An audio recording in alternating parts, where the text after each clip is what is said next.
작년 봄인가 어느 골목길을 지나가게 되었습니다. 한 발자국 반 간격에 향긋한 향기가 코끝을 스치고 지나갑니다. 가던 길을 멈추고 다시 돌아가서 그 자리를 지나가 봤습니다. 그 향기가 너무너무 좋아서 다른 사람 볼 때 이상해 보일 정도로 몇 번이고 왔다 갔다 했습니다. 도대체 이렇게 향긋한 냄새가 어디서 나는가 두리번거리며 찾아보았습니다. 라일락꽃 향기가 그렇게 좋은지 처음 알았습니다. 보랏빛 라일락꽃이 길모퉁이 담장 옆에 피었는데 큰 줄기도 아니었습니다. 아주 가느다란 라일락꽃 나무가 서 있었습니다. 그 가지 끝에 라일락꽃 세 송이가 대롱대롱 매달려 있는 겁니다. 그러면서 바람에 한들한들 꽃송이가 흔들리면서 향기가 흐르고 있습니다. 그렇게 큰 나무가 아니었습니다. 아주 작고 초라한 라일락꽃 나무입니다. 지나가는 나그네에 눈에 잘 띄지도 않습니다. 그런데 생명이 있기에 향기가 나고 길을 걸어가는 사람의 발걸음을 멈추게 했습니다. 저는 그 라일락꽃이 떨어질 때까지 그곳을 지나갈 때마다 일부러 발걸음을 멈추고 라일락 꽃송이에서 나는 향기를 맡으며 봄을 지내보았습니다. 누구나 길을 가다가 이렇게 좋은 향기를 맡게 되어지면 발걸음이 멈추어질 수밖에 없습니다. 누군가의 시선을 끌고 발걸음을 멈추게 하는 것이 매력입니다. 내 속에 무엇을 담고 있느냐에 따라서 향기가 나게 되는 겁니다. 반면에 악취가 나기도 합니다. 사랑하는 성도 여러분, 때때로 많은 사람들 가운데 친구들이나 직장 동료들 가운데 내 자신이 가장 못났다고 생각하는 분이 계십니까? 그들에 비해서 가정 형편이나 지위가 아주 초라하다고 생각을 하십니까?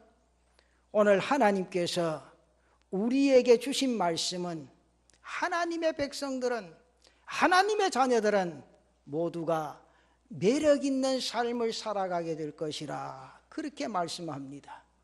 그래서 저는 오늘 본문에 나타난 말씀을 가지고 매력 있는 삶이라 그런 제목으로 몇 가지 생각해 보려고 합니다. 그 첫째는 매력 있는 삶은 그리스도 편에 줄을 선 사람입니다. 오늘 하나님께서 주신 말씀에 14절에 이렇게 말씀을 하지요. 항상 우리를 그리스도 안에서 이기게 하시고 우리로 말미암아 각처에서 그리스도를 아는 냄새를 나타내시는 하나님께 감사하노라. 그렇게 말씀합니다. 표준 세번역 성경을 내가 한번 찾아보니까 거기는 이렇게 기록을 해놨어요. 그러나 그리스도의 개선 행렬에 언제나 우리를 참가시키시고 그렇게 기록을 해놨습니다. 그리스도의 개선 행렬에 언제나 나를 참가시킨다, 우리를 참가시킨다. 인간적인 조건은 상관없습니다. 잘났든지 못났든지 지위가 높든지 낮든지 상관하지 않습니다. 우리는 세상에 아무렇게나 내팽개쳐진 그런 존재들이 아닙니다. 분명히 기억해야 할 것은 우리는 그리스도 뒤에 줄을 선 사람들입니다. 여러분, 연예계나 정치계나 학계에서도 누구의 사람이냐에 따라서 출세의 길이 열려지기죠. 하지만 인간적인 줄은요, 반드시 끊어질 때가 있고 무너질 때가 있습니다. 그러나 믿음의 사람들은 그리스도의 개선 행렬에 참여한 사람이라 그렇게 말씀합니다. 우리는 그 승리하신 그리스도의 용사들인 줄로 믿습니다. 개선 행렬 가운데는 팔이 부러지거나 다리를 다쳐서 부상을 입은 사람들도 있습니다.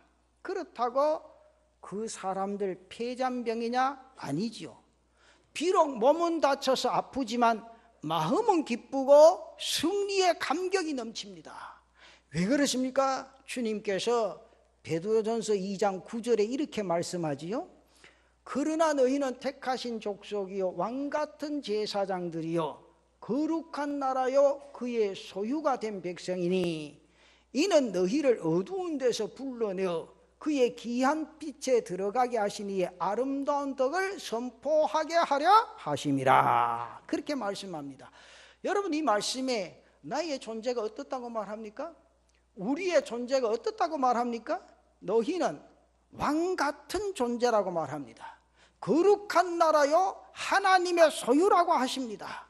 위대하신 하나님의 자녀요 하나님 나라의 주인공들이 바로 나 자신이라, 여러분 자신이라는 사실을 잊지 마시기를 바랍니다. 그리고 두 번째 매력 있는 삶은 예수의 생명과 향기가 가득하다는 거죠. 오늘 본문 15절 말씀에 보니 이렇게 말합니다. 우리는 구원받는 자들에게나 망하는 자들에게나 하나님 앞에서 그리스도의 향기니, 그렇게 말합니다. 너희는 그리스도의 향기라 그렇게 말씀합니다. 생명이 있다는 것은 향기가 있다는 겁니다. 어떤 동물이나 사람이든지 생명을 잃어버리게 되면 그 순간부터 썩습니다. 그때부터는 향기가 나는 게 아니라 뭐가 나죠? 악취가 납니다. 악취는 사람을 쫓는 것이라면 향기는 사람을 모으는 것입니다. 여러분, 입만 열면 다른 사람 헐뜯고, 입만 열면 부정적인 이야기를 즐기는 사람이 있습니다. 그 누구도 그 사람 주변에 머물려고 하지 않을 겁니다. 우리가 살아가는 동네나 직장에서 주위에 사람들이 모여들고 있습니까? 산상보험 말씀에 마태복음 8장 1절에 분명히 이렇게 말씀하지요. 예수께서 산에서 내려오시니 수많은 무리가 따르니라. 예수님은 많은 사람들을 끌어모으는 강력한 생명을 가지셨습니다. 주님은 생명 그 자체이시기 때문이라 그 말이죠. 여러분, 성경에 물고기 2마리 보리떡 5개로 5,000명을 먹이시는 오병이어의 기적을 일으키시죠. 성경에 바람과 바다를 잔잔케 하십니다. 안진뱅이를 고치십니다. 눈먼 자를 다시 보게 해주십니다. 죽은 자를 다시 살리십니다. 이렇게 강력한 생명의 역사를 주님이 일으키셨습니다. 그러기에 주님이 가시는 곳마다 사람들이 모여들었다 그 말이죠. 좀 잘 생각해 보시죠. 아무리 큰 쇳덩어리라도 자력을 띠지 않으면 바늘 한 개도 끌어당기지를 못합니다. 그러나 보잘것없을지라도 자력만 띠고 있으면 어떤 쇠붙이든지 대기만 하면 척척 끌어올리게 된단 말이죠. 이와 같이 예수님의 생명이 나를 통해서 흘러나갈 때 많은 사람들을 주님에게로 끌어당길 수 있게 될 줄로 믿습니다. 주님을 뒤따르던 제자들 역시 그 시대 사람들에게 향기가 되었습니다. 사도행전에 사도들에 대해서 한결같이 나오는 말이 무슨 말씀입니까? 온 백성에게 칭송을 받더라. 온 백성에게 칭송을 받더라. 오늘 사랑하는 성도 여러분, 내가 살아가는 지역사회에서 칭찬받는 삶을 살아가는 성도들 되시기를 축원합니다. 세상에는 구원을 얻은 자들이 있습니다. 반면에 망하는 사람들도 있습니다. 하나님의 부르심을 입은 백성들은 구원받은 자들입니다. 하나님 앞에서 그리스도의 향기라는 거지요. 이 향기는 성령이 충만할 때 예수님의 향기가 나타납니다. 쉽게 말하면 다른 사람을 끌어당길 수 있게 되어진다, 그 말이죠. 성령 충만한 진정한 비결이 무엇입니까? 기도하다가 불빛이 뻗 오면 그 사람 성령 충만합니까? 잘 생각해 보세요. 여러분, 성령 충만한 생활이 어떤 생활이라고 생각하세요? 가장 간단하게, 가장 쉽게. 저는 성령 충만은요, 말씀 충만, 성경 충만이라 그렇게 말합니다. 여러분 가슴 속에 하나님의 말씀이 충만할 때 그것이 곧 성령 충만으로 나타나게 될 줄로 믿습니다. 예배 시간에 듣는 말씀, 성경 읽기, 성경 공부 시간이 있습니다. 그냥 왔다가 가는 것 같지만은 이 예배 시간을 통해 하나님의 생명이 내게 흘러 들어오게 되어진다, 그 말이죠. 그러면서 어느 순간인가 하나님이 이러한 분이시구나 하고 느끼게 됩니다. 그리고 그 하나님을 이웃에게 전달하고 전파하게 되어진다, 그 말이죠. 사랑하는 성도 여러분, 주님께서는 여러분을 통해서 입술과 손과 발과 얼굴 표정 또 몸짓을 통해서 그리스도의 향기가 나타나기를, 그리스도의 향기가 퍼지게 되기를 원하고 계십니다. 누군가 여러분의 모습을 보고 도전 받기를 원하시고 계십니다. 이 일을 위하여 우리에게 귀한 역할과 사명을 주셨습니다. 그래서 고린도후서 2장 15절 말씀에 이렇게 말합니다. 우리는 구원받는 자들에게나 망하는 자들에게나 하나님 앞에서 그리스도의 향기니. 오늘 이 제단에 참석하신 모든 분들은 여러분들 스스로가 다 그리스도의 향기가 된 줄로 믿습니다. 사람들을 모으는 아름다운 향기가 되시기를 바랍니다. 사람에게 평안과 생명과 구원을 전달하는 향기가 되시기를 축원합니다. 여러분은 그리스도의 향기를 지녔기에 아름답고 매력있고 귀한 존재라는 사실을 잠시도 잊지 아니하고 그 존재 속에 네가 무엇을 해야 될 것인가를 생각하고 하나님의 사람으로 힘차게 달려가는 귀한 은혜가 있기를 바랍니다. 그리고 세 번째는 매력 있는 삶은 죽음의 냄새가 되기도 한다는 거죠. 오늘 고린도후서 2장 16절 말씀에 보니 이 사람에게는 사망으로부터 사망에 이르는 냄새요, 저 사람에게는 생명으로부터 생명에 이르는 냄새라. 누가 이 일을 감당하리요? 여러분, 하나 질문해 볼까요?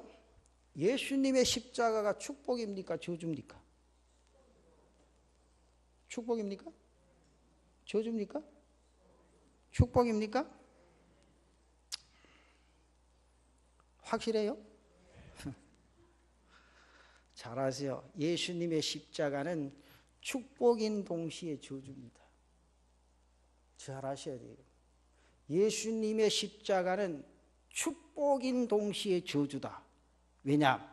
예수님의 십자가 밑에 나오는 사람에게는 무슨 축복이 있습니까? 구원의 축복이 있습니다. 반면에 끝내 십자가 밑에 나오지 않는 사람에게는 마지막 심판날 십자가만큼 고통과 벌을 받게 된다는 거죠. 그렇기 때문에 십자가는 축복이요 저주라고 말해요. 여러분, 현대의 전쟁은 전방과 후방의 구분이 있습니까? 없습니까? 뒤에는 군이 안 갔다 왔는가? 현대의 전쟁은 전방과 후방의 구분이 없습니다. 옛날에 칼과 창으로 전쟁을 하던 시절이 있었죠. 오랜 세월 전쟁을 치르고 돌아오는 부대의 행렬은 항상 피 비린내로 진동을 했습니다. 우리나라에도 서울 종로구에 가면 무슨 동네가 있습니까? 세금정이라는 동네가 있습니다. 북방에서 전쟁을 치른 군인들이 세금정에서 피 묻은 검을 씻으면서 피를 보고 거칠어진 마음을 가다듬고 정리한 다음에 그 다음에 성 안으로 들어오도록 했다 그 말이죠. 여러분, 피비린내만큼 느끼하고 기분 나쁜 냄새는 없습니다. 그래서 부대가 이동할 때면 언제나 맨 앞에 큰 향로를 실은 수레를 황소가 이끌고 앞장을 섭니다. 그 수레의 향로에 향을 피워서 냄새가 나게 해서 피비린내를 중화시킵니다. 수레 뒤에 누가 따라갑니까? 나팔수가 있습니다. 그 다음에 장군이 흰 백마를 타고 수염을 휘날리면서 뒤따라갑니다. 그 다음에는 자신의 계급 순서대로 행렬을 이어서 갑니다. 그리고 그 맨 끝에는 그 전쟁에서 붙잡힌 포로들이 밧줄에 물려서 끌려갑니다. 여러분, 같은 시간 같은 장소에서 같은 향 냄새를 맡지만 전쟁에서 승리한 군인들에게는 어떤 향기입니까? 승리의 향기입니다. 반면에 포로들에게는 그 행렬이 멈춰지는 날이면 초형을 당하든지 노예가 되어 죽음의 냄새가 되는 겁니다. 여러분, 탄력개수라는 말을 들어보셨죠?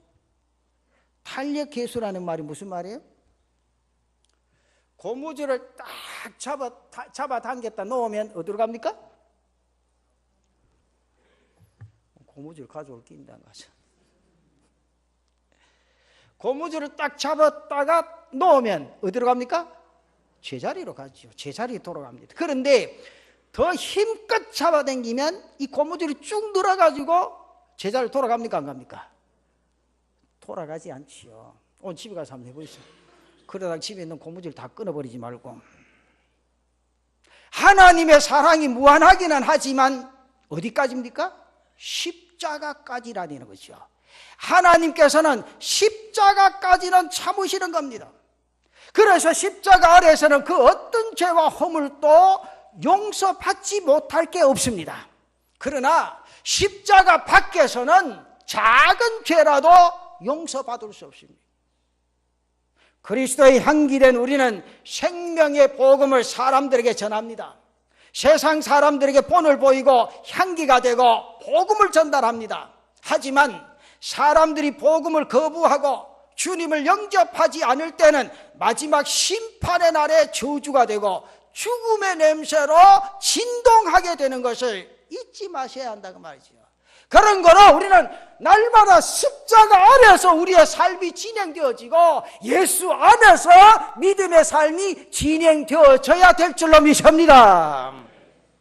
성경에 분명히 말하죠. 세상 끝날에는 무엇이 있다고 말합니까? 심판이 있다. 그날에 믿는 자들은 생명의 복을 누리겠고 믿지 않는 이들은 영원한 죽음을 보게 될 것이라 분명히 말씀합니다.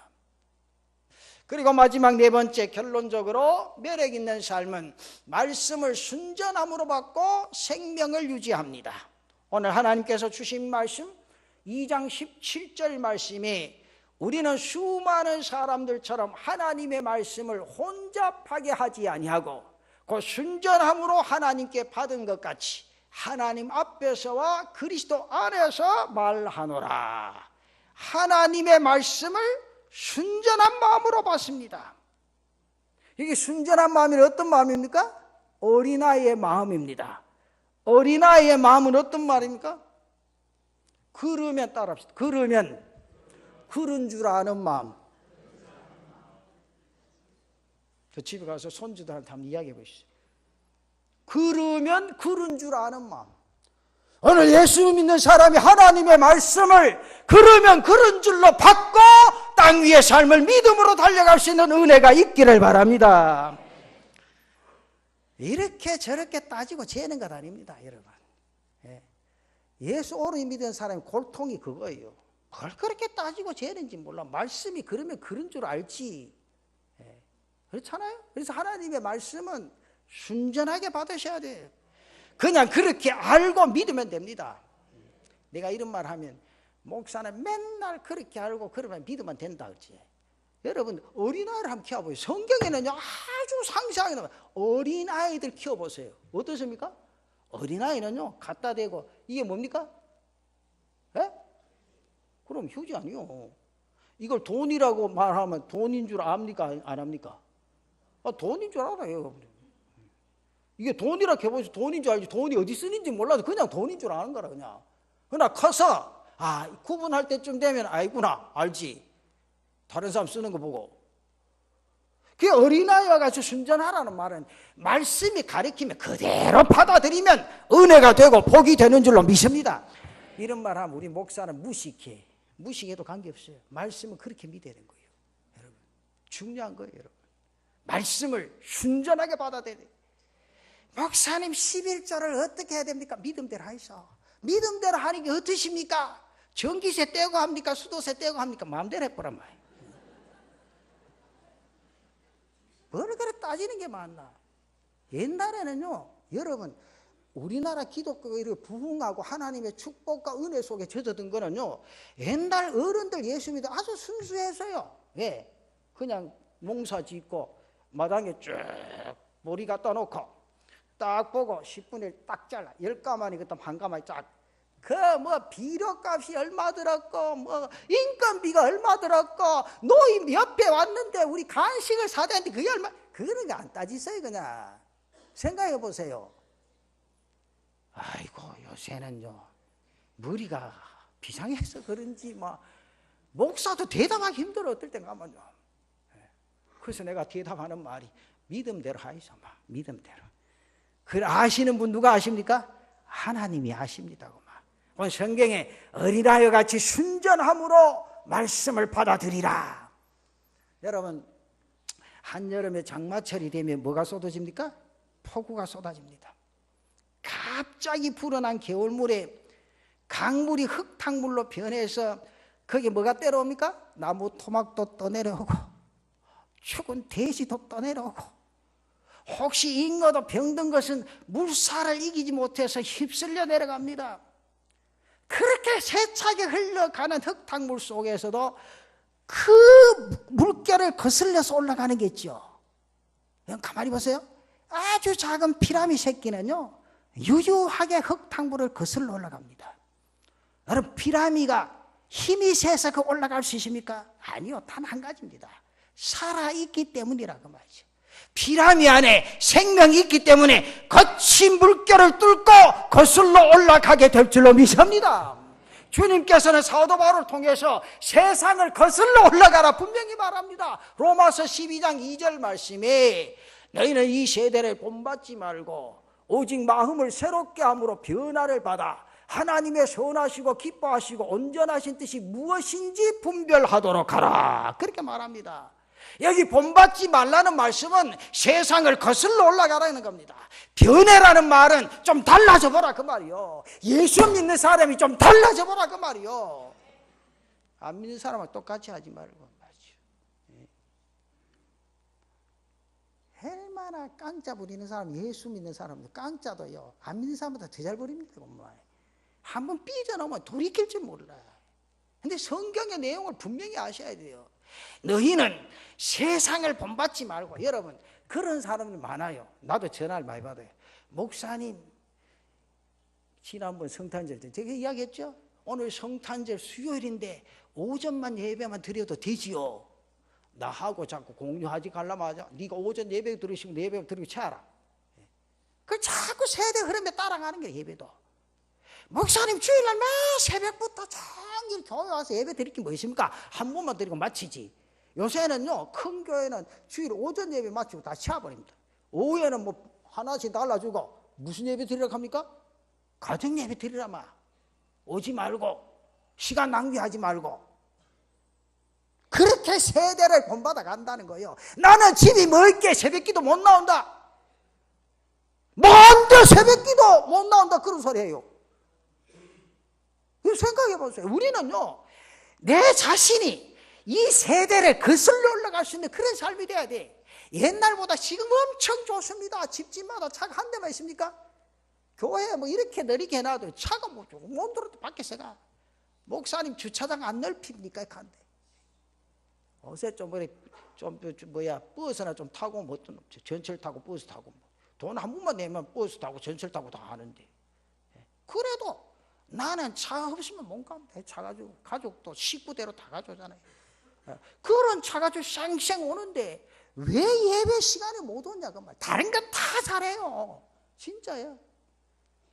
뭐 어디 가는 건 얼마나 잘 가는지 주일날 또 어디 간다 그러면 쌩쌩 차가 연끌 갑니다. 우리 성경에 딱 중요한 건 딱 두 가지입니다. 세상을 거슬려 가라. 두 번째, 좀 변하게 봐라. 세상이 우리에게 요구하는 건요, 예수 믿는 사람 좀 변해봐라, 변해봐라. 세상 사람 사기쳐도 너는 사기치지 말고, 세상 사람 다른 사람 돈 떼먹어도 너 떼먹지 말고, 진실하게 살아, 정직하게 살아, 변화받은 자의 삶을 살아봐라 그 말이죠. 그럼 신문 보세요. 나 깜짝 놀랐어요. 제일 정직한 사람이 어디냐? 천주교, 불교, 기독교. 이게 뭐냐 말이야. 이게 뭐야 이게. 그럼 생각해봐요. 돌 앞에 절하는 사람은 정직한데 생명의 주님 앞에 살아가는 사람이 정직하지 못해 되겠냐 그 말이에요. 우리가 정말 피를 쏟으면서 반성하고 새롭게 생각해야 하나님의 역사가 우리를 통하여 더 뜨겁게 나타나게 될 줄로 믿습니다. 세상을 거슬러 올라가는 그런 은혜가 있기를 바랍니다. 옛날에 하루에 3번 예배를 드렸다면 앞으로는 5번, 6번 아니 종일토록 제단에서 예배하고 기도하고 말씀 가운데 거할 수 있는 그런 삶의 역사가 우리에게 있어야 된다 그 말이에요. 믿음의 백성들은 승리하신 예수님의 용사들인 줄로 믿습니다. 세상의 어둠의 자식들과 같은 생활권에서 살아도 내 자신이 생각하는 것이나 말하는 것이나 행동하는 것이 달라야 그들이 우리의 삶을 바라보고 따라오게 될 줄로 믿습니다. 한 사무실을 사용합니다. 엘리베이터를 함께 이용하면서 눈인사를 합니다. 같은 식당을 이용하고 허기진 배를 치우기도 합니다. 그러나 분명한 것은 이렇게 같이 어울려 살아도 삶의 태도나 자세가 달라야 합니다. 어떤 사람들인지 직장에서나 모임에서 별명을 가지고 있습니다. 그 사람의 별명이 무엇이냐에 따라서 그 사람이 어떠한 사람인지를 알 수 있습니다. 그런 점에서 별명은 사람의 제2의 얼굴이라 저는 그렇게 생각합니다. 제가 신학교 시절 때 아주 공부도 잘하고 인물도 좋아요. 근데 이 친구가 맨날 머리 옛날에 무슨 기름이 있습니까? 포마드 기름. 포마드 기름을 쫙 발라고 올백을 쫙 해서 이리 오니까 옆에 있던 친구가 제비오네 그랬거든. 제비라는 말이 좋은 말로 쓴 거예요? 나쁜 말로 쓴 거예요? 그렇지. 나쁜 말로 쓴 거예요. 그래서 그 이제 친구들이니까 신학생들이니까 그냥 막 장난삼아 제비오나 하고 이런 인사를 했는데 그 친구도 그냥 웃고 그냥 지나가고 그래서 어느 날 식당에 줄을 쫙 서서 이제 밥을 먹는데 그때만 해도 식당에 특식이라는 게 나오면요 줄을 얼마나 서는지 막 특식이라는 게 그냥 막 돼지가 딱 건져 놓은 거 있잖아요. 그냥 옛날에 군에 갔다 보시면 알지요. 돼지 막 비계가 쭉 뜨는 거 그것도 특식이라고 해서 막 얼마나 못 먹었든지 맨날 콩나물국 주거든. 그것도 2끼 3끼 못 먹이나 하루에 1끼만 먹고 신학교 공부하려는 게 얼마나 힘들겠어요. 그 줄을 쫙 샜는데 뒤에 있는 친구가 논다고 오늘 제비 일찍 왔네 이런데 그러면 그 친구가 뒤로 안 돌아봤으면 누가 제비인지도 모르겠는데 근데 제비 일찍 왔으니까 뒤로 쭉 쳐다봤어요.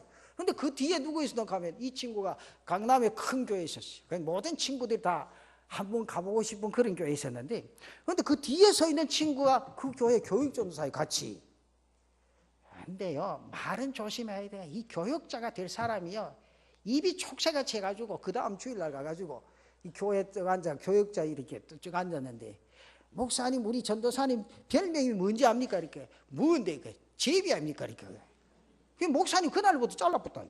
제비는 우리 교회 못 둔다. 근데 그 친구가 결국 목회를 못하고요 나중에 정신병원까지 갔다가 지금 그냥 어디 있는지 몰라요. 여러분 사람 죽이고 살리는 거에 말 한마디에 달려있어요. 여러분 조심하셔야 돼요. 여러분 뭐 그 진짜 뭐 농담으로 제비 그런데 뭐냐 포마드 기름 발라 빽 이렇게 해가지고 제비처럼 나쁜 말로 말하면 이제 좋지 못한 사람으로 그렇게 오해가 돼가지고 그랬는데 그 말 한마디 때문에 그 좋은 교회 그냥 나와버리고 말 목회 못하고 병원에 가 치료받고 그랬다고요. 우리 입술이요 굉장히 조심해야 돼요. 여러분 이 세상 살면서 상대방을 보고 어떤 투로 이야기하는가 여러분 스스로가 생각을 하셔야 돼요. 성경에는 분명히 말합니다. 그 사람이 해당되지 않는 말은 어디에 돌아간다고? 자기에게로 돌아간다. 자기에게 돌아간다. 내가 나를 보고 욕한다고 생각해보세요. 욕 마음대로 합니까? 못해요. 나쁜 말 해요? 안 돼요. 우리가 이 세상 살아가면서 좋은 말만 해도 다 못하고 이 세상 떠납니다. 근데 왜 상대방을 위협하느냐 그 말이요. 오늘 내 자신이 매력 있는 삶은 절대로 그런 삶을 살지 않습니다. 자신의 삶을 돌아보고 변화되어진 삶을 살아갈 수 있는 신앙의 삶으로 달라진다 그 말이죠. 오늘 우리가 그런 삶을 통하여 하나님의 역사를 이뤄가는 은혜가 있기를 바랍니다. 매력 있는 사람은요 그리스도 편에 줄을 서는 사람이에요. 어떤 분들이 교회 신앙생활 하는데도 누구 어느 편에 줄을 서야 뭐가 된다나? 아이고 고만마 진짜. 그래서 내 속으로 니는 평생 안 되겠다. 평생 안 된다. 줄은 무슨 줄이에요 여러분? 교회 무슨 줄이 있어? 교회 줄이 있습니까? 교회 없어. 집에 가 고무지나 보이소 엄마. 매력 있는 사람은요 그리스도 편에 줄 선 사람이에요. 나의 소속이 주님이시라는 사실을 분명히 기억하고 그 사실 안에 자신의 삶이 진행되어지는 은혜가 있기를 바랍니다. 그래서 여러분 예수의 생명으로 향기가 나고 향기는 사람들을 끌어모으는 그런 힘을 지닌 그런 삶의 역사를 이루어가자고 말이죠. 그래서 매력 있는 삶은 축복과 저주가 동시에 되기도 합니다. 하나님의 말씀을 순전히 받음으로 계속해서 생명의 능력을 공급받고 매력의 삶을 이 세상에서 이루어갈 수 있는 저와 여러분들 되시기를 바랍니다. 저는 그렇게 생각합니다. 이 말씀을 준비하면서 오늘 새벽에 강단에 앉아서 그런 기도해 봤어요. 하나님 오늘 1, 2부 시간에 예배 시간에 오는 모든 성도들 매력 있는 삶을 살아가는 성도들 되게 해 주옵소서. 정말로요. 하나님 앞에 매력이 있어야지. 그래야 내 삶을 통한 하나님의 감격이 나타나질 거 아니냐 그 말이죠. 오늘 이 예배 동참을 사랑하는 성도들 여러분들 그리스도의 향기로 매력 있는 삶을 살아가는 성도들 되시기를 축원합니다.